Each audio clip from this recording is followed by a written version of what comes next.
और जिसमें 19 स्वचालित यांत्रिक कत्लखाने हैं। एक सरकारी आंकड़ा अनुसार मैं बता देना चाहता हूँ कि प्रतिदिन इन कत्लखानों में 3,55,680 गोवंश काटे जाते हैं, अर्थात प्रत्येक घंटे 14,820 गोवंश काटे जाते हैं, अर्थात एक मिनट में 247 गोवंश काटे जाते हैं इस देश में। यह दुर्भाग्य है। चमड़ा और गोमांस निर्यात में भारत का दूसरा और तीसरा स्थान है विश्व में। यह अत्यंत ही दुखद है। दूसरी बात, चर्च की शक्तियां विदेशी धन के बल पर अभावग्रस्त एवं विवश हिंदुओं के धर्मांतरण में लगी है। सन 1498 से ईसाइयों ने हिंदुओं को समाप्त करने के लिए ईसाई बनाने का अभियान प्रारंभ किया था और विगत 5 शताब्दियों में लगभग 6 करोड़ हिंदुओं को ईसाई उन्होंने बना लिया। स्वतंत्रता प्राप्ति के समय त्रिपुरा में एक भी ईसाई नहीं था और आज वहां लगभग 1,30,000 ईसाई हैं। 1961 में अरुणाचल प्रदेश में मात्र 1710 ईसाई थे, आज वहां 1,45,000 के लगभग ईसाई है और 780 वहां पर चर्च बने हुए हैं।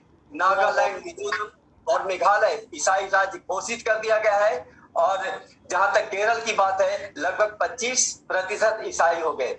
वर्तमान में 1,35,000 ईसाई पादरी, जिसमें 6,000 विदेशी पादरी काम कर रहे हैं। 1,40,000 ईसाई नन्स काम कर रहे हैं। इनकी योजना है हर गांव में चर्च बनाना, 9 लाख गांव में चर्च बनाना और हर हिंदू के हाथ में एक बाइबल पकड़ाना। तो आपको एक बात जान करके आश्चर्य होगा कि जिस दिन ईसाई हिंदू से बन जाता है उस दिन 130 करोड़ जनसंख्या को त्याग कर वेटिकन सिटी से उनकी आस्था जुड़ जाती है, जहां की जनसंख्या मात्र 825 है। आपको जानकारी होगी वेटिकन सिटी की जनसंख्या मात्र 825 है। 130 करोड़ त्याग कर वो वेटिकन सिटी की ओर उनकी नजर चली जाती है और जिस दिन एक हिंदू मुसलमान बनता है उनकी तुरंत आस्था मक्का और मदीना से हो जाता है और वो देश के लिए दुश्मन बन जाते हैं। सैल्यूट तिरंगा एक राष्ट्रवादी संगठन है। यदि देश में राष्ट्रवाद लोग बचेंगे ही नहीं तो हमारा संगठन रख करके क्या करेगा।